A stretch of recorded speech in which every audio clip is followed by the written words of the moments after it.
کی مخالفت میں ہو، وہ تمام کام کریں گے۔ ایک بات آج میں تھوڑی کڑوی سی ہے لیکن سن لیجیے، اللہ تعالیٰ شفا دیں گے، آمین۔ زور سے کہہ دو آمین، بیماری دور ہو جائے گی انشاءاللہ۔ ایک سوال ہے میرا سارے مولویوں سے، بھارت کے مولویوں سے، چاہے وہ دیوبندی مولوی ہے، چاہے وہ بریلوی مولوی، چاہے وہ تبلیغی جماعت والے ہیں، چاہے وہ جماعت اسلامی والے ہیں، چاہے وہ ندوہ والے ہیں، چاہے وہ جامعہ ملیہ والے ہیں،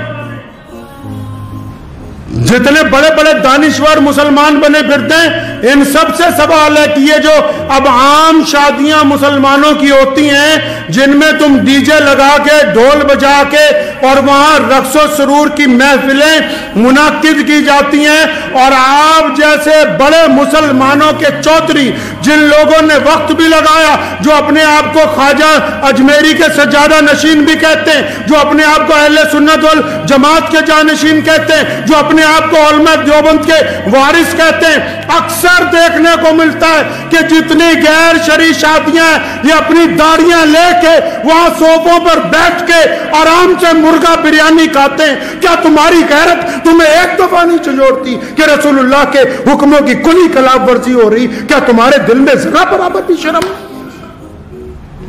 ذرا برابر غیرت نہیں آتی تمہیں؟ کہا مفتی صاحب نے، کہنے لگے میں گیا، لڑکی کو پوچھا کہ تمہیں فلاں کے ساتھ نکاح میں دے دیا، یہ گواہ کھڑے، یہ وکیل کھڑا ہے، تجھے قبول ہے؟ لڑکی بولتی نہیں۔ فرمایا 3 دفعہ پوچھا، لڑکی بولتی نہیں، تو سارے مفتی مل کے کیا کہتے ہیں کہ اگر بولتی نہیں ہے تو اس کا مطلب رضامند ہے، دستخط کراؤ، نکاح ہو گیا۔ کیا ہے جی؟ رضامند ہے۔ شریعت نے کہا کہ اگر وہ شرم کی وجہ سے نہیں بولتی تو رضامند ہے، اور اگر رضامند نہ ہوتی تو بغاوت کرتی۔ تو میں ان سے پوچھتا ہوں، تمام لوگوں سے، سارے دینداروں سے، کہ تم جن مجلسوں میں اب جا کے بیٹھتے ہو جہاں گانے چل رہے ہیں، سامنے ڈی جے لگا ہوا ہے، ڈھول بجا کے بارات آ رہی ہے، تمہارے چہرے پہ ناگواری بھی نہیں ہے، تو اس کا مطلب تم رضامند ہو ان کے ساتھ۔ اور اگر تم ان کے ساتھ رضامند ہو تو اللہ اور اس کے رسول کی رضامندی تمہارے ساتھ نہیں آ سکتی۔ اگر غیرت مند ہو تو اگر روک نہیں سکتے، فرمایا ایمان کے 3 درجے، تو اپنے دل میں برا مانو، تمہارے چہرے پہ تو ذرا برابر بھی شرمندگی کا احساس نہیں کہ ڈھول بجا کے بارات آ رہی ہے، تم اس مجلس کو چھوڑنے کے لیے تیار نہیں۔ ان چودھریوں کی وجہ سے کہ یہ چندہ نہیں دیں گے، کیا ان کے پل پر مسجدیں اور مدرسے چل رہے ہیں؟ جو گنڈا کرتی اسلام کے نام پر شادیوں میں کرتے ہو، تم ان سے کرتے ہو؟ رزق کا وعدہ اللہ نے کیا ہے، انہوں نے نہیں کر رکھا۔ 3 درجے ایمان کے، فرمایا اگر کوئی چیز بری لگے تو دل میں برا مانو، اگر طاقت ہے تو زبان سے کہو، اگر ہاتھ سے روک سکتے ہو تو وہ اول ترین درجہ ہے۔ تو یہ جتنے آپ میں یہ جو بات آج ممبر پہ بیٹھ کے کہہ رہا ہوں، روزانہ پورے ملک میں شادیاں ہو رہی، اور جتنے سرمایہ داروں کی شادیاں جا کے دیکھ لو، یہ جتنے کٹھ ملا ہیں یہ ان کے نکاح بھی پڑھا رہے، ان کی بریانیاں بھی کھا رہے، ان کے کور میں بھی کھا رہے۔ اگر تم قوم کی نگہبانی نہیں کرو گے تو یاد رکھو تمہاری حیثیت گڈریے کی ہے۔ اگر ایک بھی کوئی ریوڑ میں سے کوئی چیز ضائع ہو گئی تو گڈریے کو مالک پوچھتا ہے، اللہ تعالیٰ نے ان کو چھوڑ دینا ہے، تمہارا گریبان پکڑ لینا ہے۔ کوئی ضرورت نہیں ایسا نکاح پڑھانے کی جہاں ڈھول بجتے ہوں، کوئی ضرورت نہیں ایسے شادی کے اندر جانے کی جنہوں نے ڈی جے لگا کے رکھے ہوں، جو ناچ کے ڈھول بجا کے آ رہے ہوں، ان کے ساتھ شہر کا قاضی چل رہا ہو۔ شرم کے ڈوب مرنے کا مقام ہے ان لوگوں کے لیے۔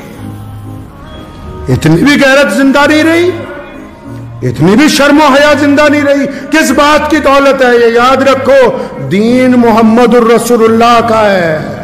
کس کا دین ہے جی؟ محمد الرسول اللہ کا دین ہے، اور یہ دین قیامت تک زندہ رہے گا۔ یہ کسی سرمایہ دار کا دین نہیں ہے، یہ کسی بہت بڑے چودھری کا دین نہیں ہے۔ دنیا کی کوئی طاقت اس دین کو سرنگو نہیں کر سکتی۔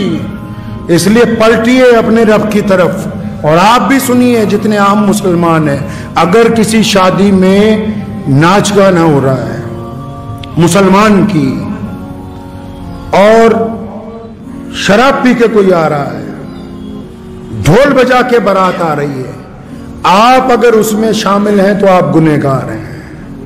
میں فتوے نہیں اکثر دیتا، لیکن یہ مسئلہ آپ کو اس لیے بتا رہا ہوں کہ رسول اللہ صلی اللہ علیہ وسلم کو یہ بات پسند نہیں ہے۔ رسول اللہ نے سادگی سے نکاح کا حکم دیا۔ عبد الرحمن بن عوف جلیل القدر صحابی، اربوں پتی آدمی، رسول اللہ نے فجر میں پوچھا عبد الرحمن یہ کپڑوں پہ لال رنگ کا داغ لگا، فرمایا یا رسول اللہ رات میرا نکاح ہوا تھا تو مہندی لگ گئی تھوڑی سی۔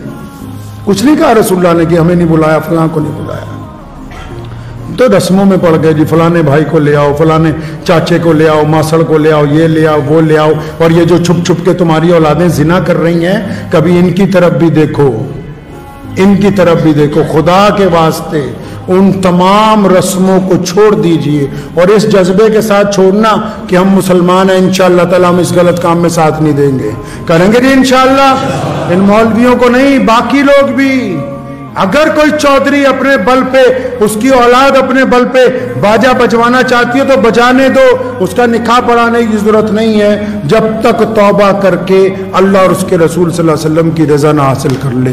دعا کیجئے اللہ تعالیٰ مجھے بھی آپ سب کو بھی ان باتوں پہ عمل کی توفیق عطا فرمائے۔ وآخر دعوانا ان الحمدللہ رب العالمین۔